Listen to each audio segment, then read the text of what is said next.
नमस्कार दोस्तों, N Santoshi education I S PCS में आपका स्वागत है। ये एरिथ्रेरिया का पांचवा टेस्ट है और ये पांचवें में से कौन सा इसका दूसरा भाग है। हमने पिछली वीडियो में यहाँ तक के कर ली थी, ठीक है। बाकी का आप देखेंगे। चैनल पर नए हैं सब्सक्राइब जरूर कर लीजिएगा और वीडियो अगर अच्छी लगेगी तो लाइक करके बिना ना जाइएगा, ठीक है। PDF के लिए आप जानते हैं कहाँ से लेना है, टेलीग्राम से लेना है, जिसका लिंक वीडियो डिस्क्रिप्शन में मिल जाएगा। तो बिना टाइम गए हुए शुरू करते हैं। तो क्या पूछ रहा है, भारतीय संविधान के किस भाग में आपातकालीन प्रावधान शामिल है? क्या भाग 15 में, भाग 16 में, भाग 18 में या फिर भाग 20 में? ठीक है, तो आपातकाल की बात हो रही है, ठीक है। तो आपातकाल की बात करें तो आपातकाल भारतीय संविधान के 18वें भाग में है, ठीक है। 18वें भाग में है। अगर आपसे आर्टिकल पूछ लेता है तो आर्टिकल कौन सा है? 352 से लेकर 360 में आपातकाल का वर्णन किया गया है, ठीक है। अब जो इसके और ऑप्शन है उनको बारे में थोड़ी बहुत जानकारी ले लेते हैं। जैसे कि भाग 15 में, ठीक है, तो जो भाग 15 है इसमें इलेक्शन समय संबंधित चीज़ों का प्रावधान किया गया है, ठीक है। अगर 16 की बात करें, ठीक है, 16 की बात करें तो इसमें जैसे कि कुछ वंचित वर्ग हैं उनके लिए विशेष प्रावधान इसमें किया गया है 16 में, ठीक है। और 18 का तो आप जानते ही हैं कि किसके लिए है, आपातकाल के लिए है। आर्टिकल भी मैंने बता दिया है, 352 से लेकर 360 आर्टिकल तक आपका दिया गया है भाग 18 में। और अगर भाग 20 की बात करते हैं, ठीक है, भाग 20 की बात करते हैं तो इसमें क्या दिया गया है, ठीक है। भाग 20 में संविधान से संबंधित चीज़ें दी गई, ठीक है। संविधान संशोधन की, ठीक है, संशोधन से संबंधित चीज़ों को दिया गया है, ठीक है, कॉन्स्टिट्यूशन ऑफ अमेंडमेंट से। आगे चलते हैं। 42वां क्वेश्चन, माफ़ कीजिए 42वां नहीं है, 72वां क्वेश्चन है। और 44वें संविधान संशोधन अधिनियम 1978 में जो हुआ था उसके संबंध में इनमें से कौन सा कथन सही नहीं है, ठीक है। सही नहीं पूछा गया है, ध्यान देंगे इस चीज़ को, ठीक है। तो सही कौन सा नहीं है वो तो पढ़ने पता लगेगा, तो पढ़ते हैं कौन सा सही नहीं है। इसमें राष्ट्रीय आपातकाल के आधार के रूप में आंतरिक अशांति शब्द के स्थान पर सशस्त्र विद्रोह शब्द शामिल किया गया था। तो जी तो बिल्कुल सही है, ठीक है। संविधान संशोधन ही इसलिए हुआ था कि उस समय जो आपातकाल लगा था उसमें अशांति के चलते आप लगा दिया गया, इसके लिए यहाँ पे सशस्त्र विद्रोह का शब्द शामिल किया था। ये तो बिल्कुल सही है। राष्ट्रीय आपातकाल की घोषणा न्यायिक समीक्षा से मुक्त नहीं है, ठीक है। अब राष्ट्रीय आपातकाल की घोषणा न्यायिक समीक्षा यानी जुडिशियल रिव्यू से मुक्त नहीं है, ठीक है। तो ये भी आपका क्या है, सही है। इसमें राष्ट्रपति को राष्ट्रीय आपातकाल के संचालन को भारत के एक निर्दिष्ट भाग तक सीमित करने में सक्षम बनाया गया है, ठीक है। ये डाउटफुल है। राष्ट्रीय आपातकाल को रद्द करने पर लोकसभा का नियंत्रण होता है। जी बिल्कुल सही है, ठीक है। जब राष्ट्रीय आपातकाल लगता है तो राष्ट्रीय आपातकाल को रद्द करने पर लोकसभा पर नियंत्रण भी होता है, बिल्कुल होता है, ठीक है। तो ये वाला भी आपका सही है। और डाउटफुल हमारा यही ऑप्शन था, तो क्यों डाउटफुल था इसके बारे में जानना जरूरी है। जैसे कि यहाँ पे लिखा हुआ है 44वां संविधान संशोधन जो कि 1972 में हुआ था, उसके पहले 1976 में भी एक 42वां संविधान संशोधन हुआ था। इसमें कहा गया था कि जो राष्ट्रपति है उसको जो राष्ट्रीय आपातकाल के संचालन में भारत का एक हिस्से तक सीमित करने का अधिकार दिया गया है, ठीक है। सीमित करने का अधिकार दिया गया है। कौन सा कथन सही नहीं पूछा गया है? इसमें राष्ट्रपति को राष्ट्रीय आपातकाल के संचालन को भारत के एक निर्दिष्ट भाग तक सीमित करने में सक्षम बनाया गया है, ठीक है। तो ये आपका आंसर हो जाएगा। नेक्स्ट चलते हैं। संसद द्वारा अनुमोदन होने के बाद भारत में राष्ट्रीय आपातकाल कितने समय तक जारी रह सकता है? 3 महीने तक, 6 महीने तक, 1 वर्ष तक या फिर अनिश्चित अवधि के लिए, ठीक है। तो संसद से अनुमोदन होने के बाद जो भारत में राष्ट्रीय आपातकाल है वो लगभग कितने महीने तक जारी हो सकता है? तो वो मैक्सिमम 6 महीने तक जारी किया जा सकता है। यदि राष्ट्रीय आपातकाल की बात करें तो संसद के 2 सदनों से इसका अप्रूवल लिया जाता है, उसके बाद इसमें 6 महीने तक जारी रखा जाता है। अगर इसको आगे भी बढ़ाना है तो संसद से मंजूरी लेनी पड़ती है और उसके मंजूरी लेने की वजह से अनिश्चित काल तक भी बढ़ाया जा सकता है। ठीक है, तो आपका आंसर यहाँ पे से 6 होगा। किस राज्य में राष्ट्रपति शासन अनुच्छेद 356 के अधिकतम कितनी अवधि तक के लिए बढ़ाया जाता है? ठीक, किसी राज्य में राष्ट्रपति शासन जो कि 356 के अंतर्गत आता है उसमें अधिकतम अवधि के लिए बढ़ाया जा सकता है 6 महीने, 1 वर्ष, 3 वर्ष या फिर 2 वर्ष। ठीक है, तो मैक्सिमम 3 ईयर्स तक बढ़ाया जा सकता है। इसमें क्या होता है कि जो दोनों सदन होते हैं उसमें राष्ट्रपति शासन को मंजूरी दे देता है और उसके बाद जो राष्ट्रपति शासन है वो 6 महीने तक जारी रह सकता है। ठीक है, अगर 6 महीने के बाद संसद को मंजूरी मिलती है तो अधिकतम 3 सालों तक भी वो इसको बढ़ा सकता है। ठीक है, तो इसलिए इसका आंसर होगा 3 ईयर्स। निम्नलिखित में से कौन सा राष्ट्रीय आपातकाल से प्रभावित है? केंद्र राज्य संबंध, लोकसभा राज्य विधानसभा कार्यकाल, मौलिक अधिकार या फिर क्या पूछ रहे हैं, राष्ट्रीय आपातकाल से कौन कौन से क्षेत्र प्रभावित होंगे? ठीक है, तो ये तीनों ही होंगे, यानी कि उपयुक्त सभी चीज़ें प्रभावित होती हैं राष्ट्रीय आपातकाल से। और लेकिन एक बात और है कि राष्ट्रीय आपातकाल से क्या प्रभावित नहीं होता है, ये क्वेश्चन जनरली पूछा जाता है। ठीक है, ये क्वेश्चन पूछा जाता है। तो अनुच्छेद जो 20 और 19 है, ठीक है, 20 और 19 है, ये मौलिक अधिकार जो है इसको छोड़ के और बाकी सभी निलंबित हो जाते हैं। ठीक है, तो कौन सा अगर राष्ट्रीय आपातकाल लगता है तो उसमें आर्टिकल 19 और 20 को छोड़ के बाकी सारे अधिकार निलंबित हो जाते हैं। तो ये ध्यान रखेंगे, ये इंपॉर्टेंट चीज़ थी इसके लिए, इस क्वेश्चन के अकॉर्डिंग। आगे चलते हैं, इन पे विचार करना है और विचार करने के बाद सही युग्म बताना है। ठीक है, तो राष्ट्रीय आपातकाल के अनुच्छेद 352 में राज्य विधानमंडल को या तो निलंबित कर दिया जाता है या फिर भंग कर दिया जाता है। ठीक है, या तो निलंबित कर दिया जाता है, भंग कर दिया जाता है, डाउटफुल है। राष्ट्रपति शासन अनुच्छेद 356 इसे केवल राष्ट्रपति द्वारा ही हटाया जा सकता है। ठीक है, इसे केवल राष्ट्रपति द्वारा ही हटाया जा सकता है। ठीक है, तो ये तो आपका बिल्कुल सही है, राष्ट्रपति शासन को हटाएगा, राष्ट्रपति ही हटाएगा। ठीक है, राष्ट्रपति शासन को हटाएगा, राष्ट्रपति हटाएगा, ये वाला तो आपका सही है। लेकिन अगर राष्ट्रीय आपातकाल के राज्य विधानमंडल की बात करते हैं, ठीक है, राज्य विधानमंडल की बात करते हैं, तो इसमें क्या होता है कि जो राज्य में कार्यपालिका और विधानपालिका है, विधायिका है, ये जारी रहती है।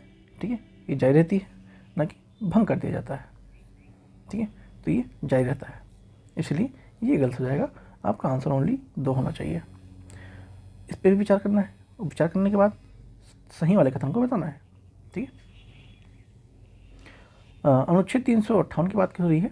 ठीक है, तो इसके तहत जो अनुच्छेद 19 है, ठीक है, आर्टिकल 19 है, उसके तहत मौलिक अधिकारों को तक सीमित कर दिया गया है। ठीक है, और इसे क्यों बाहरी आपातकाल की स्थिति में ही लागू होता है, आंतरिक आपातकाल की स्थिति में ऐसा नहीं होता है। ठीक है, इसके बारे में थोड़ी ब्रीफ जानकारी थी और उसके साथ ही पूरे देश में लागू होता है। तो देखते हैं क्या बोल रहा है। 358 जो है उसके तहत आर्टिकल 19 द्वारा गारंटीकृत अधिकारों की अभिभाषण, भाषण, सभा आज स्वतंत्रता का उल्लेख निलंबित करता है।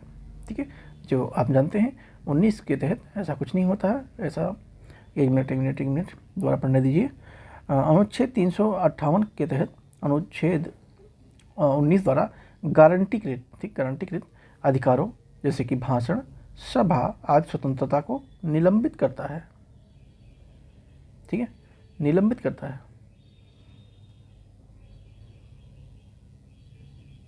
तो निलंबित तो ऐसा हाँ करता है, सही बात है। ठीक है, करता है। अनुच्छेद 359 के तहत जो राष्ट्रपति अन्य मौलिक अधिकारों को 19-20 को छोड़कर 20 और 19-21 को छोड़कर परिवर्तन को निलंबित करने की अनुमति देता है। ठीक है, अभी मैंने आपको ऊपर 19 और 20 बताया था। ठीक है, लेकिन कुछ विशेष परिस्थिति में 20 और 21 को भी जो 19 वाला चीज़ें हैं वो इस 20 में भी रिफ्लेक्ट करती हैं। तो इसलिए किसी कई स्थिति में 20 और 21 को भी छोड़ के परिवर्तन को निलंबित करने की अनुमति देता है। ठीक है, तो ये भी आपका सही है। आपके आंसर यहाँ पे दोनों होने चाहिए। आगे चलते हैं।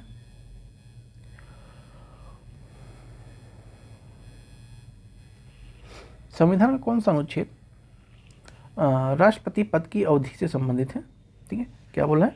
संविधान का कौन सा अनुच्छेद राष्ट्रपति के पद की अवधि से संबंधित है? अनुच्छेद 53, 54, 55 या फिर 56। ठीक है, तो जो अनुच्छेद 56 है वो राष्ट्रपति से संबंधित है। ठीक है, इसमें 56 से लेकर 57 तक राष्ट्रपति के बारे में चर्चा की गई है।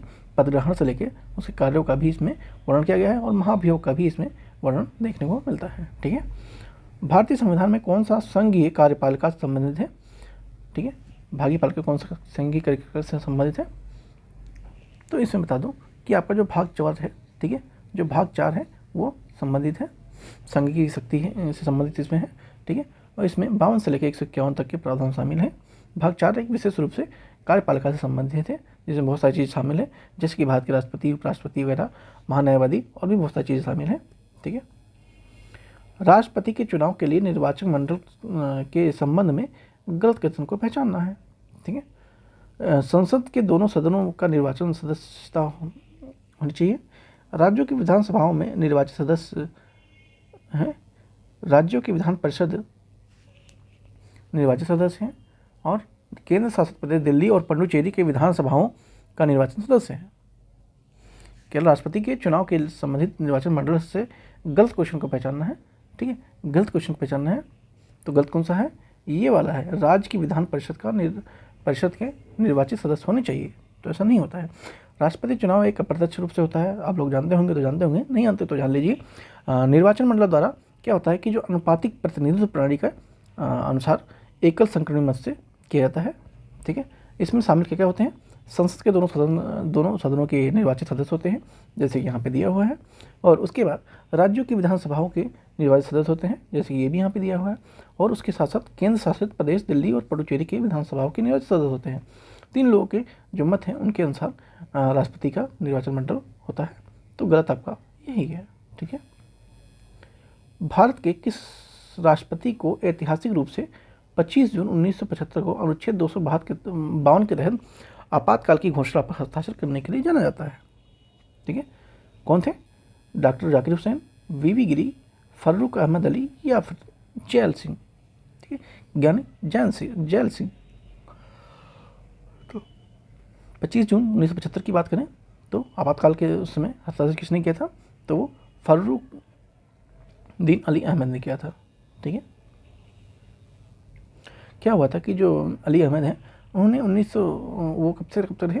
तो वो 24 अगस्त 1974 से लेके वो 11 फरवरी 1977 तक रहे भारत के, और भारत में वे 6ठे राष्ट्रपति थे। ऐसे ऐतिहासिक रूप से उन्हें प्रधानमंत्री की सलाह पर 25 जून 1975 को अनुच्छेद 352 के तहत आपातकाल की घोषणा पर हस्ताक्षर करने के लिए जाना जाता है। उस समय कौन थी? इंदिरा गांधी थी। ठीक है, इंदिरा गांधी प्रधानमंत्री हुआ करती थी और वो ये राष्ट्रपति हुआ करते, तो इन्होंने ही हस्ताक्षर किया था 25 जून 1975 को। राष्ट्रपति शक्तियों के संबंध में निम्नलिखित कथनों पर विचार करना है और विचार करने के बाद क्या बताना है? कितने कथन सही हैं ये पहचानना है। ठीक, कितने कथन सही हैं ये पहचानना है।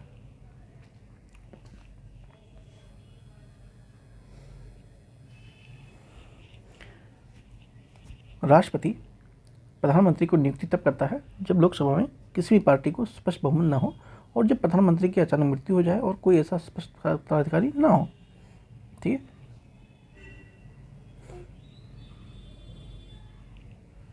तो ये बिल्कुल ही सही है। मंत्री परिषद बर्खास्त करता जब है जब वह लोकसभा में विश्वास साबित न कर सके। ठीक है, तो ये भी आपका बिल्कुल सही है। यदि मंत्री परिषद ने अपना बहुमत खो दिया हो तो लोकसभा को भंग कर दिया जाता है। ठीक है, तो ये भी बिल्कुल सही है। परिस्थितिजन्य विवेक और विदेशी दुश्मन के कथित खतरे को देखते हुए राष्ट्रीय आपातकाल की घोषणा की जा सकती है। ठीक है, जी नहीं, ऐसा नहीं है। क्यों? क्योंकि राष्ट्रीय आपातकाल है वो मंत्रिमंडल से चर्चा करने के बाद ही इस पर विचार विमर्श किया जाता है, न कि ऐसा किसी स्थिति में किया जा सकता है। तो ये गलत है। तो इसका मतलब 3 आपके ये सही है और ये वाला आपका गलत है। ठीक है, ये वाला आपका गलत है, यानी कि 3 ऑप्शन आपके सही हैं और 1 गलत है। राष्ट्रपति चुनाव 2022 के 22 बिहार विधानसभा में प्रत्येक सदस्य का वोट मूल्य कितना था? ठीक है, तो वोट मूल्य कितना था? वो था 173 था। ठीक है, 173 था। आगे चलते हैं। क्योंकि इस पर इतना डिटेल जाना जरूरी नहीं है, जो इम्पोर्टेंट है वो आपको पता है। बाकी इसका फॉर्मूला होता है, उस वजह से इसको निकालते हैं। जैसे कि फॉर्मूला बता देता हूँ, ये जानना जरूरी है। राज्य की कुल जनसंख्या, राज्य की कुल जनसंख्या, और उसके बाद नीचे राज्य विधानसभा की संख्या, ठीक है, और इसको डिवाइड कर दिया जाता है इससे, ठीक है। तो ये कुछ फार्मूला है, इससे निकालते हैं। बाकी आपके लिए इतना ही इम्पोर्टेंट था। आगे चलते हैं। भारत में राष्ट्रपति उपराष्ट्रपति कौन थे जिनकी मृत्यु पद पर रहते हुई? बीवी गिरी, कृष्णकांत, जाकिर हुसैन, बी.एस. शेखावत, ठीक है। राष्ट्रपति की बात नहीं हो रही है, उपराष्ट्रपति की बात हो रही है, ध्यान देंगे, ठीक है। तो वो कौन थे? तो वो थे कृष्णकांत, ठीक है। कृष्णकांत भारत के 10वें, कौन से नंबर के? 10वें उपराष्ट्रपति थे। कार्यकाल की बात करें तो इनका कार्यकाल जो है वो 1997 से लेके 2002 तक वो राष्ट्रपति के पद पर रहे, ठीक है। और 2002 में उनकी मृत्यु हो जाती है, ठीक है। 2002 में उनका जो कार्यकाल है वो समाप्त होने समय उनके कुछ समय पहले ही मृत्यु हो जाती है, ठीक है। और उनकी मृत्यु के पश्चात जो उपराष्ट्रपति का पद होता है वो खाली हो जाता है, और भारत के पहले एकमात्र उपराष्ट्रपति बन गए जिनकी मृत्यु पद पर रहते हुए हुई, ठीक है, कृष्णकांत दास। डेट याद रखेंगे, कब से कब तक थी ये? 1997 से लेकर 2002 तक थी ये। आगे चलते हैं। निम्नलिखित में से कौन सा कथन सही नहीं है? उपराष्ट्रपति पद संभालने के लिए उम्मीदवार की न्यूनतम आयु 35 वर्ष होनी चाहिए। कितनी वर्ष होनी चाहिए? 35 वर्ष होनी चाहिए, बिल्कुल सही है। उपराष्ट्रपति राज्यसभा का सभापति होता है, जी हाँ, बिल्कुल सही है। उपराष्ट्रपति की नियुक्ति भारत के राष्ट्रपति द्वारा की जाती है, ये थोड़ा डाउटफुल है। वह भारत का नागरिक होना चाहिए, तो ये तो कंपल्सरी है, भारत का नागरिक तो होना चाहिए, ठीक है। अगर उपराष्ट्रपति की नियुक्ति की बात करें तो ये 66 आर्टिकल में कहा गया है कि जो उपराष्ट्रपति का चुनाव होता है वो संसद के सदस्यों के अनुपातिक आरक्षण प्रणाली और एकल संक्रमणीय मत प्रणाली के द्वारा किया जाता है, ठीक है, न कि राष्ट्रपति के द्वारा किया जाता है। तो इसलिए यही आपका आंसर हो जाएगा, यही गलत है। आई होप आप लोगों को समझ आ रहा होगा। अगर समझ आ रहा होगा तो सपोर्ट जरूर करेंगे, सब्सक्राइब जरूर कर लेंगे और वीडियो को लाइक करेंगे जरूर। पीडीएफ के लिए तो बताइए। भारत के उपराष्ट्रपति के रूप में जगदीप धनखड़ का क्रमांक क्या है, मतलब वो कौन से नंबर के उपराष्ट्रपति रहे हैं? जगदीप धनखड़ वो 12वें के थे क्या, 14वें थे, 13वें या फिर 15वें थे? तो वो 14वें नंबर के थे, यानी कि सी ऑप्शन आपका हो जाएगा। और इनसे पहले कौन थे? तो एम वेंकैया नायडू थे, ठीक है, वो 13वें नंबर के थे, ध्यान रखेंगे ये। नेक्स्ट चलते हैं। भारत का प्रधानमंत्री, उसके बाद बताना क्या है, सही कथनों को कितने, मतलब सही कथन बताना है कितने हैं, सही हैं जनरली, ठीक है। तो प्रधानमंत्री की बारे में बात हो रही है। वास्तविक कार्यकारी पदाधिकारी होता है, जी बिल्कुल। मंत्रिपरिषद का वास्तविक प्रमुख भी होता है, ये तो होता ही है। सरकार का भी प्रमुख है, बिल्कुल है। नियुक्ति के समय वह संसद का सदस्य नहीं भी हो सकता है, जी हाँ, ऐसा भी प्रावधान है। तो इसमें से आपके कितने हैं? चारों ही सही हैं, सभी सही हैं।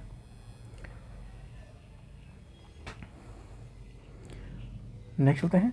और अगर ये सारी बात कहाँ पर लिखी हुई है, तो ये जो आर्टिकल 75 है उसमें ये सारे प्रावधान दिए गए हैं, आप जाकर चेक कर लेंगे। प्रधानमंत्री राज्य के जहाज कप्तान कौन है? प्रधानमंत्री राज्य के जहाज का कप्तान है। यह कथन किसका है? अच्छा, कथन पूछा है किसका है? मुनरो का, H.R.G. गिरीश का, सर विलियम वर्नर हार्टकाउट का, या फिर चैलेंज का, ठीक है। प्रधानमंत्री जो होता है वो राज्य के जहाज का कप्तान होता है। तो ये किसने कहा था? तो ये मुनरो ने कहा था। किसने कहा था? हेक्टर मुनरो ने कहा था, ठीक है, हेक्टर मुनरो ने कहा था। किसने कहा था? हेक्टर मुनरो ने कहा था। आगे चलते हैं। संविधान के अनुच्छेद 78 के संबंध में इनमें से कौन सा कथन सही नहीं है? प्रधानमंत्री के कर्तव्य की बात हो रही है यहाँ पे, ठीक है। संघ मामलों के प्रशासन से संबंधित मंत्रिपरिषद के सभी निर्णयों को राष्ट्रपति द्वारा संप्रेषित करना होता है, तो बिल्कुल ये तो करना ही होता है। लोकसभा चुनाव के परिणाम की घोषणा के बाद जो गठबंधन बनाने की सभी निर्णय को राष्ट्रपति को संप्रेषित करना होता है, सभी निर्णय की बात हो रही है, ठीक है। तो इसको थोड़ा डाउटफुल में रखेंगे। संघ के मामलों में प्रशासन और कानून के प्रस्तावों को संबंधित ऐसी जानकारी प्रदान करना है जिसे राष्ट्रपति मांगे। ये भी लगभग सही है। यदि राष्ट्रपति ऐसा चाहता है तो किसी भी मामले में के लिए मंत्रिपरिषद के विचार के लिए प्रस्तुत करना है जिस पर किसी मंत्री द्वारा निर्णय लिया गया हो। ठीक है, तो ये भी लगभग सही है, लेकिन जो ये था ये डाउटफुल था। तो डाउटफुल इस वजह से था क्योंकि जो भारतीय संविधान का अनुच्छेद 78 है उसमें ऐसा बताया गया है कि जो प्रधानमंत्री होता है वो जो लोकसभा के परिणाम होते हैं, ठीक है, उनके सभी निर्णयों को राष्ट्रपति को संप्रेषित करता है। ठीक है, तो इसमें क्या बोला है, सही नहीं पूछा है। ठीक है, सही नहीं पूछा है। तो आपका गलत कौन सा है, यही वाला गलत है, बी ऑप्शन। ठीक है, बी ऑप्शन। अगर आपकी कहें कि अगर अभी कहाँ पे दिया हुआ है कैसे इसको अगर देखना चाहे तो कहाँ देखें, ठीक है, वो मैं आपको बता देता हूँ, चिंता भी करते हैं। लक्ष्मीकांत आप सबने पढ़ी है, जो लेटेस्ट वाली है। ठीक है, लेटेस्ट वाली है जो लक्ष्मीकांत है। ठीक है, जो लक्ष्मीकांत है, लक्ष्मीकांत जो है लेटेस्ट वाली है। ठीक है, उस पर आप जाएंगे, कहाँ जाएंगे, चैप्टर 20 में जाएंगे, चैप्टर 20 में जाएंगे। ठीक है, वहाँ पे आपको ये मिल जाएगा। अगर आपको अभी भी डाउट हो रहा है तो मैं आपको बता देता हूँ, पेज नंबर भी बता देता हूँ। तो पेज नंबर कौन सा है, 210 है। ठीक है, 210 पेज नंबर पर जाएंगे और वहाँ आपको ये मिल जाएगा। इसको आप आर्टिकल 78 को देख सकते हैं। ठीक है, प्रधानमंत्री का भारत का प्रधानमंत्री क्या होता है, डैश क्या होता है, लोकसभा द्वारा निर्वाचित होता है, लोकसभा द्वारा निर्वाचित होता है, संसद द्वारा निर्वाचित होता है, भारत के राष्ट्रपति द्वारा नियुक्त होता है या भारत के उपराष्ट्रपति द्वारा नियुक्त होता है। तो प्रधानमंत्री जो होता है वो भारत के राष्ट्रपति के द्वारा नियुक्ति उसकी की जाती है। ठीक है, अब बोलेंगे ये कहाँ पे है, तो ये मैंने अभी ऊपर कुछ बार बताया है कि आर्टिकल 75 में क्लॉज 1 में दिया हुआ है कि जो प्रधानमंत्री हैं उनकी नियुक्ति राष्ट्रपति के द्वारा की जाती है और जो अन्य मंत्री हैं उनकी नियुक्ति राष्ट्रपति के द्वारा प्रधानमंत्री की सलाह पर की जाती है। ठीक है, और उसी आर्टिकल अनुच्छेद 75 में ही क्लॉज 2 में लिखा हुआ है कि जो मंत्री होते हैं वो राष्ट्रपति की इच्छा पर धारण कर सकते हैं। ठीक है, तो ये कुछ चीज़ें हैं, इसको देख लेंगे। उन मंत्री को पहचान करना है जो प्रधानमंत्री बने, मुख्यमंत्री की पहचान। अच्छा, जो मुख्यमंत्री थी और वो बाद में प्रधानमंत्री बने, उनकी पहचान करना है। चरण सिंह, चरण सिंह, चरण सिंह, बीपी गिरी, अटल बिहारी वाजपेयी और पीवी नरसिम्हा राव। लेकिन इसके ऑप्शन जो फ्रेमिंग है ये तो दूसरी टाइप में है। ठीक है, ये दूसरी टाइप में है।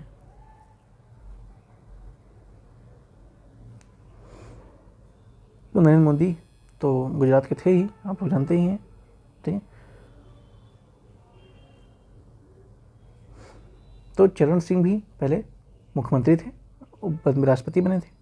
अटल बिहारी वाजपेयी की बात करें तो ये भी पहले मुख्यमंत्री थे, बाद में प्रधानमंत्री बने। वीवी गिरी भी ऐसे थे और नरसिम्हा राव भी ऐसे थे और नरेंद्र मोदी भी, तो आप जानते हैं। तो ये जो कारण जो सीक्वेंस है ये एकदम सही लगा हुआ है। तो ए नहीं सही लगा हुआ है क्या, अच्छा सही लगाना है, ठीक है ठीक है ठीक है ठीक है। हाँ, तो पहले सबसे पहले पुराने कौन से हैं, चरण सिंह है। ठीक है, कौन है, चरण सिंह है। ठीक है, चरण सिंह है।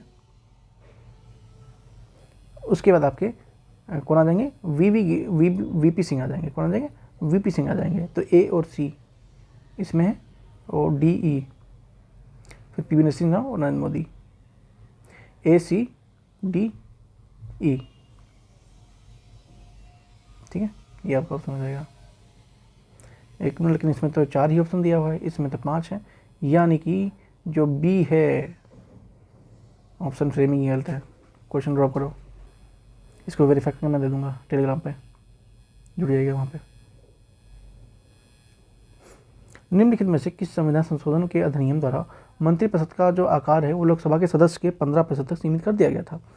संशोधन की बात हो रही है, कौन संशोधन में ऐसा हुआ था, तो वो आप सब जानते ही होंगे, 91 वाला संविधान संशोधन था उसमें हुआ था। ठीक है, 91 संविधान संशोधन में क्या हुआ कि जो प्रधानमंत्री हैं उनको सहित मंत्रियों की जो संख्या है वो लगभग 15% से अधिक नहीं होनी चाहिए। ठीक है, तो ये था। भारत के संविधान में कार्यकारी शक्तियों का प्रयोग करने वाले विभिन्न प्रकार के मंत्रियों के बारे में बताया गया है। इसमें सही विकल्प पहचानना है, कैबिनेट मंत्री, उप मंत्री, स्वतंत्र प्रभाव वाले मंत्री या फिर मंत्रिपरिषद। ठीक है, तो मंत्रिपरिषद के बारे में बताया गया है। शब्द कैबिनेट का उल्लेख भारत के किस संविधान अनुच्छेद में कैसे किया गया है? कैबिनेट शब्द का उल्लेख कहाँ पे देखने को मिलता है? ठीक है, अनुच्छेद 74 में, 352 में, 75 में या फिर 365 में। कैबिनेट शब्द का उल्लेख संविधान के किस अनुच्छेद के तहत किया गया है? तो ये किया गया है 352 में। ठीक है, 352 में किया गया है। राष्ट्रपति भारत सरकार के व्यवसाय के अधिक सुविधाजनक संचालन के लिए और मंत्रियों के बीच उक्त व्यवसाय का आवंटन के लिए नियम बनाएंगे। इसका उल्लेख भारत के संविधान में किस अनुच्छेद में किया गया है? तो ये किया गया है 77 3 क्लोज में। ठीक है, 77 3 क्लोज में किया गया है। पदाधिकारियों के रैंकिंग की वरीयता का सही कालक्रम व्यवस्थित करना है। पूर्व राष्ट्रपति, प्रधानमंत्री, संघ कैबिनेट मंत्री और मुख्य न्यायाधीश। ठीक है, तो वरीयता क्रम की बात करें, ठीक है, तो पहले कौन आएगा? अगर राष्ट्रपति होते, ठीक है, लेकिन यहाँ पे पूर्व राष्ट्रपति हैं यानी कि एक्स राष्ट्रपति, तो यहाँ पर जो प्रधानमंत्री हैं वो सबसे वरिष्ठ क्षेत्र पे आ जाएंगे। ठीक है, तो क्या होगा? बी पहले हो जाएगा, तो बी इन दोनों में नहीं है, ये दोनों गलत हैं, तो बी इन दोनों में आ जाएगा। उसके बाद क्या आ जाएगा? ठीक है, उसके बाद आ जाएगा पूर्व राष्ट्रपति, फिर आ जाएगा। ठीक है, क्योंकि एक्स राष्ट्रपति रह चुके हैं तो पूर्व राष्ट्रपति आ जाएगा, तो ए आ जाएगा, तो यानी कि दोनों में ए है। ठीक है, अभी दोनों ही हमारे बराबर फीडबैक में है। अगर उसके बाद बात करें पूर्व राष्ट्रपति की बात, उसके बाद कौन आएगा? ठीक है, उसके बाद कौन आएगा? तो उसके बाद आ जाएंगे भारत के मुख्य न्यायाधीश। ठीक है, यानी कि मुख्य न्यायाधीश आ जाएंगे, तो डी आ जाएगा। यानी कि यहाँ पे हम डिफरेंस हो जाते हैं, तो डी हमारा इसमें है, तो हमें आंसर अपना मिल चुका है। उसके बाद संघ के कैबिनेट मंत्री भी आते हैं। आगे चलते हैं। सबसे शक्तिशाली कैबिनेट समिति कौन सी थी? संसदीय मामलों की समिति, राजनीतिक मामलों की कैबिनेट समिति, आर्थिक मामलों की, या फिर कैबिनेट की नियुक्ति। ठीक है, तो ये सबसे शक्तिशाली समिति की बात हो रही है, तो वो थी राजनीतिक मामलों की कैबिनेट समिति। ठीक है, कैबिनेट समितियों के संबंध में निम्न कथनों पर विचार करना है और उसके बाद सत्य कथनों को पहचानना है। ठीक है, विचार करके सत्य कथनों को पहचानना है। वे संविधानेतर निकाय होते हैं, बिल्कुल होते हैं। वे लोकसभा अध्यक्ष द्वारा स्थापित किए जाते हैं। क्या लोकसभा अध्यक्ष द्वारा स्थापित किए जाते हैं? जी नहीं, वो प्रधानमंत्री के द्वारा स्थापित किए जाते हैं। किसके? पीएम के द्वारा। ठीक है, पीएम के द्वारा स्थापित किए जाते हैं, तो ये आपका गलत हो जाएगा। इसके सदस्य कैबिनेट में और गैर कैबिनेट मंत्री शामिल होते हैं, सकते हैं, बिल्कुल सही है। इसका नेतृत्व प्रधानमंत्री करते हैं, बिल्कुल सही है। ठीक है, देखिए यहाँ सीएम करते हैं, तो वैसे ही नेतृत्व प्रधानमंत्री करते हैं, नॉर्मल सी बात है। तो इसलिए आपका यहाँ पर ये सही है, ये गलत है, ये सही है और ये सही है, यानी कि एक गलत है और 3 सत्य है। ठीक है, तो क्या पूछा है? सत्य पूछा है, तो सत्य हमारा सिर्फ सी ऑप्शन में दिखता है। ठीक है, वर्तमान भारत सरकार में कितने कैबिनेट समितियां हैं? ठीक है, वर्तमान भारत सरकार में कितनी कैबिनेट समितियां हैं? 4, 5, 6 या फिर 8। ठीक है, कितनी कैबिनेट समितियां हैं वर्तमान में? तो कितनी है? 8 है। ठीक है, 8 है, और सारी समिति आपको जानने की जरूरत नहीं है, लेकिन 8 है, इतना आप जान के रखेंगे। आगे चलते हैं। दिए गए विकल्पों में कैबिनेट समिति की अध्यक्षता प्रधानमंत्री नहीं करते हैं। क्या बोला? कैबिनेट समिति की अध्यक्षता प्रधानमंत्री नहीं करते हैं। सुरक्षा पर कैबिनेट समिति, संसदीय मामलों की कैबिनेट समिति, निवेश और विकास की, रोजगार और कौशल की। ठीक है, तो किस पे? जो प्रधानमंत्री हैं वो नहीं करते हैं, तो वो जो संसदीय मामलों की कैबिनेट समिति है उस पर अध्यक्षता नहीं करते हैं, यानी कि बी वाला ऑप्शन आपका हो जाएगा। और अगर वो नहीं करते तो कौन करते हैं? ठीक है, संसदीय मामलों की समिति का प्रधानमंत्री नहीं करते हैं, तो कौन करते हैं? तो जो वरिष्ठ मंत्री होते हैं वो करते हैं। ठीक है, कौन थे? जो वरिष्ठ मंत्री होते हैं वो करते हैं।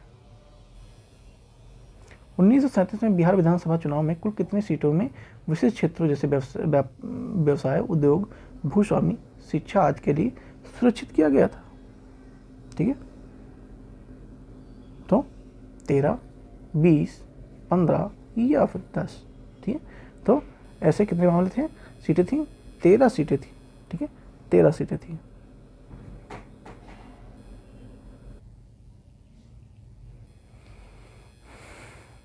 नेक्स्ट चलते हैं।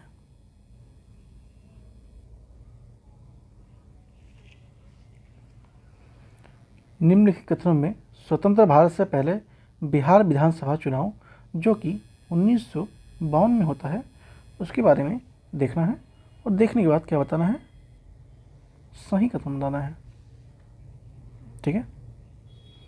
बिहार विधानसभा चुनाव 330 सीटों के लिए चुनाव हुए थे और एक सदस्य मनोनीत किया गया था, ठीक है,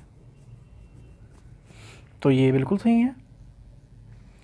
स्वतंत्र बिहार का प्रथम मुख्यमंत्री श्री कृष्ण सिंह थे, तो ये आप लोग बिहार स्पेशल में पढ़ते हैं, बिल्कुल सही है। राज्य पुनर्गठन आयोग की 1956 की अनुशंसा के बाद बिहार विधानसभा की सीटों की संख्या 325 हो गई थी, ठीक है।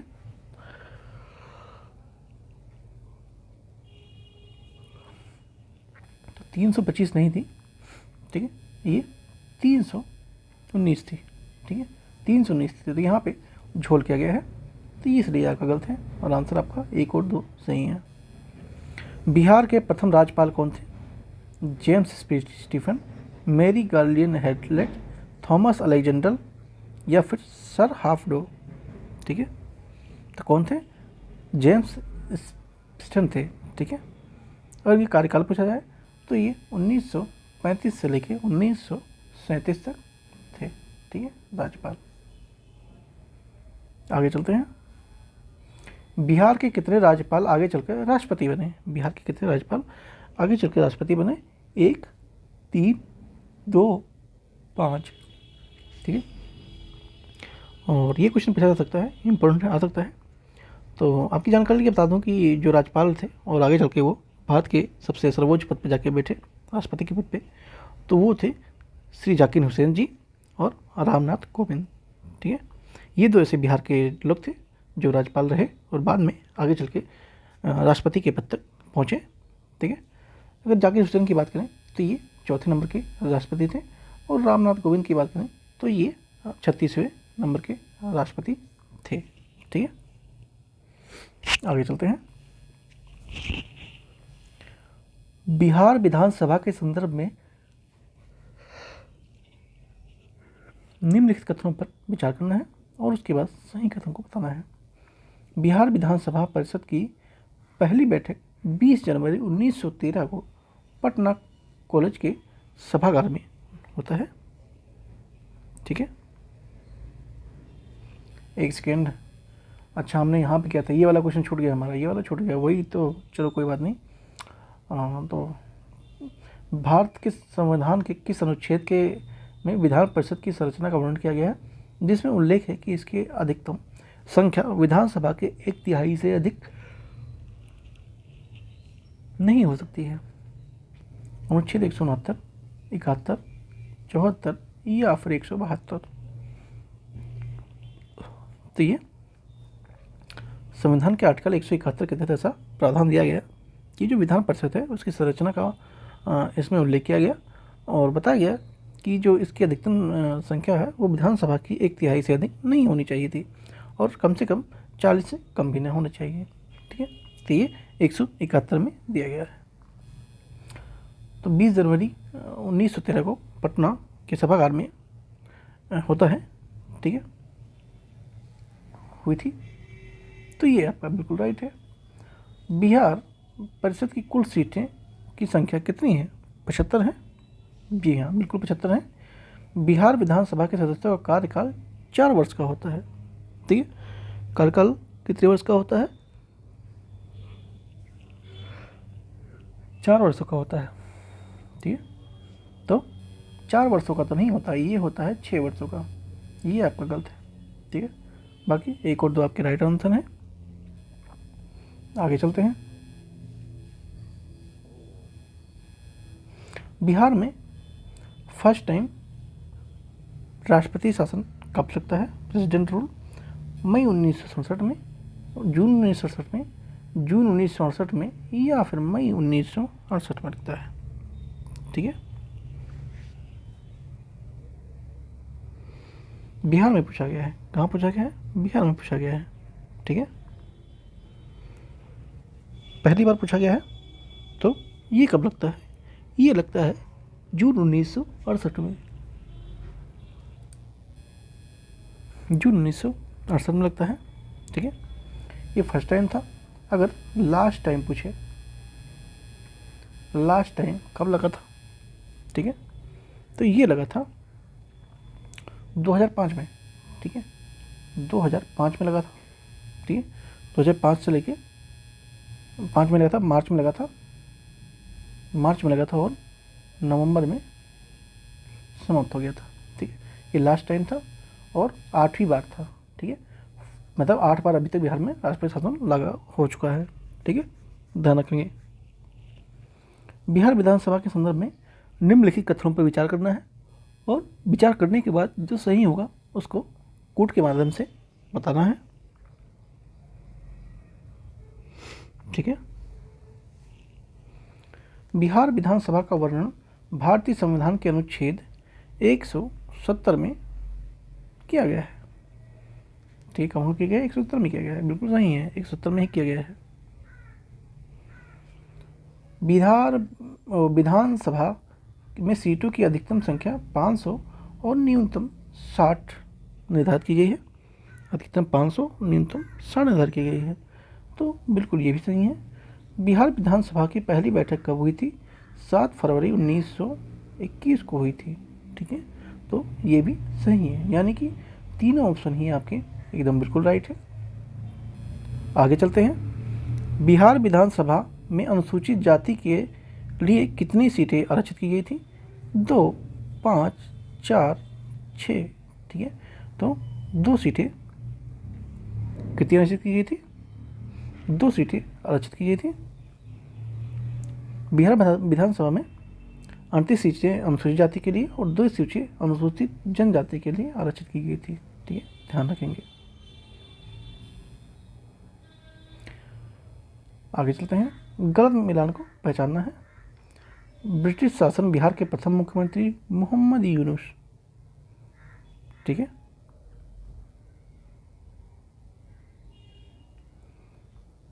बिहार के प्रथम हरिजन मुख्यमंत्री भोला पासवान शास्त्री, बिल्कुल सही है।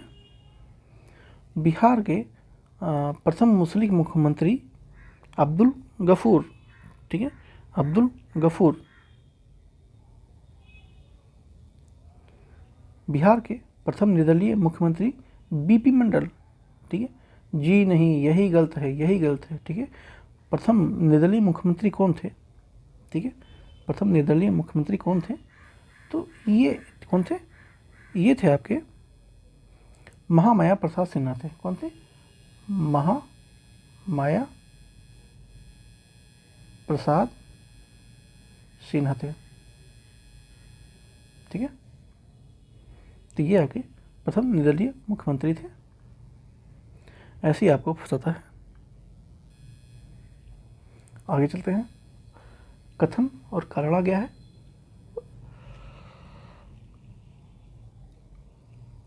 सुप्रीम कोर्ट ने डिजिटल एक्सेस को जीवन का अधिकार के अनुच्छेद 21 के तहत अभिन्न हिस्सा माना है। बिल्कुल माना है। डिजिटल पहुंच केवल नागरिकों के लिए एक वाणिज्यिक सेवाएं हैं। जी नहीं, बिल्कुल ऐसा नहीं है। ठीक है, तो इसमें आपका ये सही है और ये गलत है, यानी कि ए सही है और गलत है। ठीक है, ए सही है और आर गलत है। तो सी में आपको ऑप्शन दिख रहा है। अगर इसकी डिजिटल पहुंच की बात करें, ठीक है, डिजिटल पहुंच की बात करते हैं, तो ये केवल नागरिकों के लिए वाणिज्यिक सेवा नहीं, बल्कि डिजिटल पहुंच वाणिज्यिक सेवा का कहना गलत होगा। ठीक है, आज के समय में डिजिटल एक्सेस सारी चीज़ों में, ऑनलाइन एजुकेशन हो गया, डिजिटल बैंकिंग हो गया, टेली मेडिसिन हो गया, ई गवर्नेंस, सोशल मीडिया वगैरह, डिजिटल बहुत सारे चीज़ें होने लगी हैं। प्रोटेस्ट वगैरह भी आजकल डिजिटल होते हैं। ठीक है, तो ये वाणिज्यिक सेवाओं का, वाणिज्यिक सेवा कहना एकदम से होना होगा ये, है ना। तो इसलिए आपका ये गलत हो जाता है।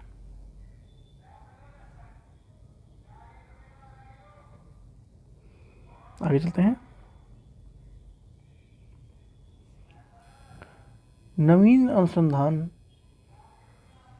के अनुसार भारत की पहली जीनोम संपादित चावल की किस्में और पूसा चावल वन क्या है?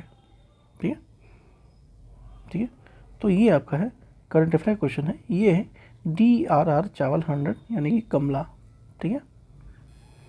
नीरज चोपड़ा ने 2025 में डायमंड लीग में कितनी दूरी पर भाला फेंका था? चर्चा में आया था, क्वेश्चन आ सकता है, हाई चांस है। ठीक है, तो 2025 में नीरज चोपड़ा ने 90.25 मीटर की दूरी पर भाला फेंका था। तो 90.25 सी ऑप्शन में है। ठीक है। और दूसरे स्थान पर कौन रहे? ठीक है, जूलियन वेबर थे। कौन थे? जूलियन वेबर थे। ठीक है, दूसरे स्थान पर कौन थे? जूलियन वेबर थे। और इन्होंने कितना फेंका था? तो इन्होंने आपका 91.06 मीटर फेंका था। ठीक है, तो फर्स्ट नीरज चोपड़ा, सेकंड पे ये थे, उन्होंने 90.25 फेंका था। नहीं, एक सेकेंड, डायमंड लीग की बात हो रही है ना यहाँ पे। तो डायमंड लीग में 90.33 मीटर फेंका था नीरज चोपड़ा ने। और फिर नंबर मीटर पार करने के बाद वो पहले भारतीय तीसरे एशियाई बन गए थे। फिर जूलियन वेबर ने 9.1 मीटर निकला के वो दूसरे स्थान पर रहे। ठीक है, तो इस तरह से आगे चलते हैं। इसको एक बार वेरीफाई करेंगे। ठीक है, ये जो मीटर वाला है इसको एक बार थोड़ा वेरीफाई करेंगे। टेलीग्राम पे अपडेट करता हूँ, जुड़ जाइएगा वहाँ से। 2027 में फीफा महिला कप की मेजबानी कौन सा देश करेगा? फ्रांस, इटली, USA या फिर ब्राज़ील। ठीक है, तो 2027 की जो महिला फीफा वर्ल्ड कप की मेजबानी ब्राज़ील करेगा। ठीक है, ब्राज़ील करेगा। नीति आयोग द्वारा जारी MSME प्रतिस्पर्धा रिपोर्ट किस क्षेत्र पर ध्यान रखती है? सूचना प्रौद्योगिकी, कपड़ा ऑटो रसायन, लघु उद्योग या फिर रक्षा उत्पाद। ठीक है, तो ये रखता है कपड़ा ऑटो रसायन पे। ठीक है, कपड़ा ऑटो रसायन पे। कालेश्वरम लिफ्ट सिंचाई परियोजना किस नदी पे है? कालेश्वरम सिंचाई परियोजना किस नदी पे है? गंगा, गोदावरी, यमुना, कृष्णा। ठीक है, तो ये गोदावरी नदी पे है। कहाँ पे है? गोदावरी नदी पे है। निम्नलिखित में से भारत का पहला पूर्ण साक्षर राज्य घोषित किया गया था? केरल को, सिक्किम को, मिजोरम को, मणिपुर को। ठीक है, तो किसे घोषित किया गया था? आप लोग बोलेंगे केरल को घोषित किया गया। ठीक है, तो ऐसा नहीं है, केरल को नहीं किया गया। तो बोलेंगे आप केरल को नहीं किया गया तो किसको किया गया? तो ये किया गया है मिजोरम को। आप सोचेंगे आप सर क्या बात कर रहे हैं, मिजोरम कैसे कर सकते हैं, वो तो इतना पहाड़ों पर बसा क्षेत्र है, ऐसे कैसे हो सकता है साक्षरता घोषित हो? नहीं, ऐसा नहीं है। क्या हुआ, मई 2025 में मिजोरम को भारत का पहला पूर्ण साक्षर का दर्जा दिया गया है। अभी की बात है ये, ठीक है, 2 महीने पहले की बात। और ये 100% साक्षरता वाला, ठीक है, 1% कम नहीं, 100% साक्षरता वाला जिला बन गया है। ठीक है, अगर बात करें केरल की, ठीक है, तो आप सोच रहे हैं, वो भी सही सोच रहे हैं, लेकिन ये पहले की न्यूज़ थी। ठीक है, केरल में पहले से उच्च साक्षरता दर बढ़ी तो है। ठीक है, 96% है। यहाँ पे कितने हैं? 96% है, बल्कि यहाँ पे 100% है। ठीक है, तो इसलिए मिजोरम का नंबर अब आ गया है। अब कभी भी क्वेश्चन आएगा तो केरल नहीं लगाएंगे, क्या लगाएंगे? मिजोरम लगाएंगे। ठीक है, मिजोरम लगाएंगे। अब ये बन गया है उच्च साक्षरता वाला दर, भारत का सबसे अधिक साक्षरता वाला राज्य ये बन गया है, और पूर्ण साक्षरता वाला राज्य मिजोरम बन गया है। ध्यान रखेंगे। टेक इट आउट एक्ट किस देश ने पारित किया है? Take it out, Bharat, America, Canada या फिर ऑस्ट्रेलिया। ठीक है, टेक इट आउट एक्ट ये अमेरिका ही कर सकता है। ठीक है, वन डे जीनोम की पहल का उद्देश्य क्या है? ठीक है, वन डे जीनोम की पहल का उद्देश्य क्या है? पेड़ पौधों को जीनोम अनुक्रमण करना, प्रतिदिन एक व्यक्ति का DNA का विश्लेषण करना, प्रतिदिन एक सूक्ष्म जीव का जीनोम विश्लेषण करना, या फिर प्रतिदिन एक पशु का जीन परीक्षण करना। ठीक है, तो वन डे जीनोम की पहल किसके लिए की गई? तो प्रतिदिन एक सूक्ष्म जीव का जीनोम का विश्लेषण करना। नीति आयोग ने एमएसएमई की प्रतिस्पर्धात्मक रणनीति के बारे में विचार करना है और जो सत्य कथन लगे उसको आंसर में बताना है। भारत में एमएसएमई का जीडीपी में योगदान 30% से अधिक हो गया है। और हाँ, तो ठीक है, ये भी सही है। रिपोर्ट क्लस्टर आधारित दृष्टिकोण और डिजिटल मार्केटिंग को प्रोत्साहन की सिफारिश की गई, बिल्कुल की गई है। भारत में एमएसएमई के लिए फंडिंग की आवश्यकता की 90% पूर्ति हो रही है, 90% पूर्ति हो रही है। अगर ऐसा होता तो आपको हर एक देहात छोटे एरिया में बहुत सारे बिजनेस देखने को मिलते, तो ये 90% तो पूर्ति नहीं हुई है भाई, ठीक है, 90% पूर्ति नहीं हुई है, ठीक है। अगर रिपोर्टों का हवाला दें, ठीक है, तो भारत में अभी भी एमएसएमई के क्षेत्र में लगभग 80 से 85% की फंडिंग की आवश्यकता पूरी नहीं हो पाई है, ठीक है, और यहाँ 90% की लिखा हुआ है, तो ये आपका गलत है। तो सिर्फ ये और ये सही है, यानी कि 1 और 2 सही हैं, बाकी पे मिट्टी डालिए। हाल ही में खबरों में रहा गोल्डन डोम का संबंध किस देश से है? गोल्डन डोम कहाँ पे है? यूएसए में, इजराइल में, यूक्रेन में या फिर रशिया में, ठीक है। अब जो स्मार्ट बच्चे होंगे वो सोचेंगे रूस और यूक्रेन तो चर्चा में था और इजराइल भी चर्चा में था, तो इसी तीनों में से आंसर होगा। लेकिन जो स्मार्ट बच्चे हैं वो बिल्कुल गलत सोच रहे हैं, ये तीनों ही आंसर नहीं, यूएसए है। यूएसए गोल्डन डोम यूएसए में है, तो थोड़ा ऐसे क्वेश्चन में आ जाते हैं फंसाने के लिए, ठीक है। आगे चलते हैं। सत्य कथन को विचारना है और नीति परिवर्तन से संबंधित विचार हैं, तो विचार करते हैं क्या है। अब भारत में जाति आधारित जनगणना डिजिटल रूप से की जाएगी, ठीक है। जाति आधारित जनगणना डिजिटल रूप से की गई थी, तो हो सकता है कि जाए डिजिटल का जाना है। यह निर्णय केंद्र सरकार के द्वारा सुप्रीम कोर्ट के आदेश पर लिया गया था, ठीक है, सुप्रीम कोर्ट के आधार पर लिया गया था, ठीक है। तो ऐसा नहीं है सुप्रीम कोर्ट जातिगत जनगणना क्यों बताएगी, ठीक है। यह निर्णय केंद्र सरकार से लिया गया था, केंद्र सरकार के द्वारा लिया गया था, ना कि सुप्रीम कोर्ट के द्वारा। हाँ, बल्कि छोटे मोटे चीज़ों में डेटा पारदर्शिता वगैरह में समान टिप्पणी की गई थी सुप्रीम कोर्ट के द्वारा, बाकी आदेश वगैरह कुछ भी नहीं है, तो यही आपका गलत है।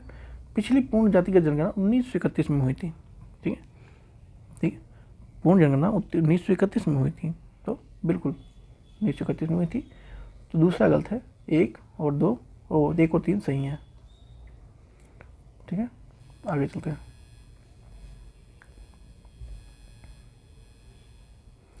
वेव शिखर सम्मेलन 2025 के बारे में कथन को देखना है और देखने के बाद जो सत्य वचन है उनको मिलाना है, ठीक है। सत्य वचन को देखना है। भारत में जीडीपी रचनात्मक अर्थव्यवस्था की भूमिका को दर्शाता है, बिल्कुल दर्शाता है। भारत में रचनात्मक तकनीकी संस्थान की स्थापना की है, जी बिल्कुल की है। इसका आयोजन दिल्ली में हुआ था। अच्छा, दिल्ली में क्यों होगा? मुंबई में हुआ था, ठीक है, यही गलत है, ये गलत है। 2 और 1 सही है, बाकी तीसरा गलत है। दिल्ली में आयोजन नहीं होता बल्कि मुंबई में होता है, मुंबई में, ठीक है। आगे चलते हैं। 6G तकनीक के बारे में विचार करना है, तो कर लेते हैं विचार। भारत में अब तक 6G पेटेंट दाखिल करने वाले शीर्ष 6 देशों में से है, बिल्कुल है। भारत में 6G सेवा 2026 तक चालू हो जाएगी, देखते हैं। भारत में फोकस दूर दराज वाले इलाकों में ब्रॉडबैंड एक्सेस पर है। भारत के जो फोकस और दूर दराज के इलाके हैं वहाँ ब्रॉडबैंड एक्सेस पर है, तो बिल्कुल है। लेकिन जो 2026 की बात करें तो अभी 2025 चल रहा है, 2025 चल रहा है और वो भी 8वां महीना चल रहा है, यानी कि अगस्त चल रहा है, ये भी बीत चुका है। तो ऐसी कोई न्यूज़ है नहीं कि 2026 में 6G सेवाएँ मिल जाएंगी। ये आपका चर्चा में था कि 2030 या फिर उसके बाद तक, 2030 तक वैसे लक्ष्य रखा गया है, बाकी 1-2 साल और भी लग सकते हैं, तो इसलिए ये आपका गलत है। बाकी 1 और 3 सही है। आगे चल रहे हैं। AI आधारित ATM पर मशीन पर चर्चा करना है, तो कर लेते हैं, क्या दिक्कत है। यह मशीन सोने की बिक्री करती है, ठीक है, बिल्कुल करती है। यह अंतर्राष्ट्रीय मानकों के अनुसार क्या करती है, ठीक है, यह अंतर्राष्ट्रीय मानकों के अनुसार क्या करती है, बिल्कुल करती है। इसे भारतीय रिजर्व बैंक द्वारा विकसित किया गया है, जी नहीं, भारतीय रिजर्व बैंक द्वारा क्यों विकसित किया जाएगा, इसे किया गया है गोल्ड शिखा प्राइवेट लिमिटेड के द्वारा तैयार किया गया, यानी कि एक प्राइवेट कंपनी है, ठीक है। RBI द्वारा इसने नहीं किया, ये आपका गलत है। 1 और 2 आपके सही हैं, बाकी ये गलत है। अगर एक बात करें तो गोल्ड मशीन की शुरुआत कहाँ पे हुई है, तो ये हैदराबाद में हुई है, ठीक है, हैदराबाद में हुई है।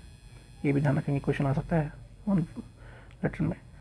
ITR परियोजना के बारे में कथन है और कथन के बताना है क्या है। भारत में इस परियोजना का योगदान स्वरूप क्रायो स्टेट डिजाइन किया गया है, बिल्कुल सही है।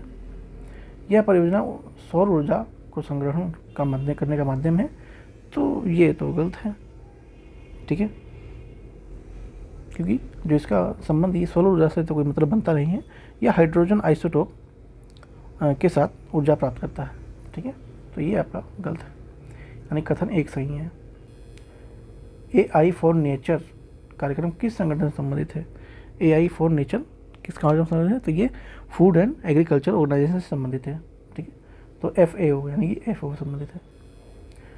Food corporation of India FCI द्वारा लागू EPFO प्रणाली के संबंध में विचार करना है, और विचार करने के बाद जो सत्य वचन है उसको बताना पड़ेगा, ठीक है, सत्य वचन बताना पड़ेगा।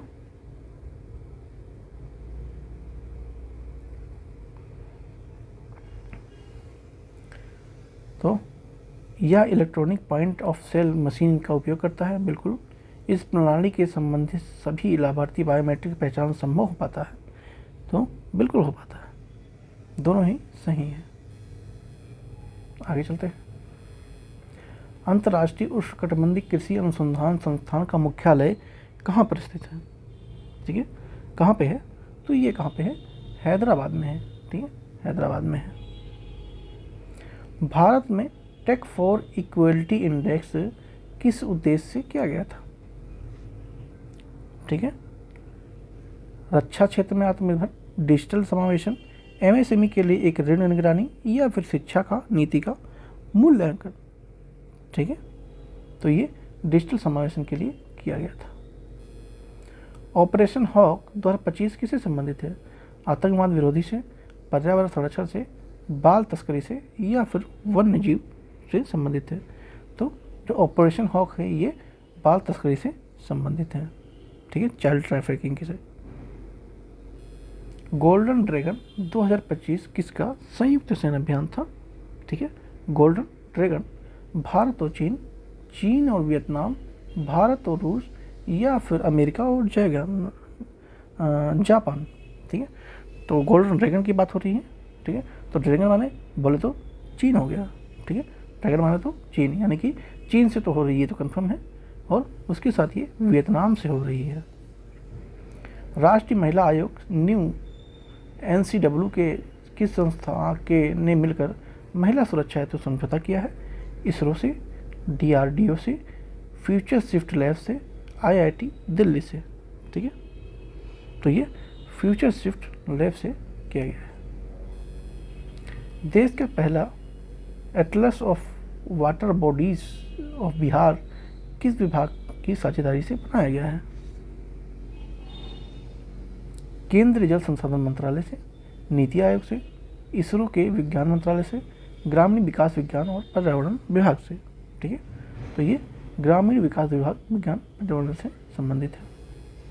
बिहार में प्रधानमंत्री जन मन योजना का उद्देश्य क्या है, जन मन योजना का उद्देश्य क्या है, हर परिवार को डिजिटल कनेक्टिविटी, हर महिला को सिलाई मशीन, जनजातीय लोगों के आवास उपलब्ध कराना, या फिर युवाओं का स्वरोजगार को जोड़ना, ठीक है, तो ये वाला काम तो सरकार करेगी नहीं, क्योंकि उससे बेरोजगारों की जरूरत है, तो इसलिए इसका आंसर आपका जनजातीय लोगों के आवास से संबंधित उपलब्ध कराना होगा, ठीक है। बिहार का पहला पैसेंजर टर्मिनल किस नीति के अंतर्गत बनाया जा रहा है, राष्ट्रीय जल नीति, यातायात एवं शहरी परिवहन, गति शक्ति परिवहन, या फिर जलमार्ग आधारभूत, ठीक है, तो बिहार का पहला पैसेंजर टर्मिनल है वो किस नीति के अंतर्गत बनाया गया है, तो वो बनाया गया है गति शक्ति परिवहन नीति के, ठीक है, गति शक्ति परिवहन नीति में। भारत में डॉल्फिन जनगणना 2025 के संदर्भ में कथनों पर विचार करना है और उसके बाद सही कोड बताना है। बिहार में भारत के कुल डॉल्फिन का लगभग 35% हिस्सा है, ठीक है, लगभग 35% हिस्सा है, तो बिल्कुल सही है, बिहार की बात हो रही है। इस सम्मान के रूप में 15 नदियों का सर्वेक्षण किया गया है, ठीक है, 15 नदियों का सर्वेक्षण किया गया है, ठीक है, 15 नदी को नहीं बल्कि 28 नदियों का सर्वेक्षण किया गया था, ये इसलिए ये गलत है। उत्तर प्रदेश में सबसे अधिक डॉल्फिन पाई जाती हैं, उसके बाद बिहार का स्थान था। जी बिल्कुल ये सही है। तो यानी कि एक और ये 2 और 3, ठीक है, 1 3 किस में है, इसमें है, ये यहाँ पर सही है। बाकी यहाँ पे 15 नदियाँ नहीं हैं, 28 नदियाँ हैं, यही भी यहाँ पे गलत हो गया है।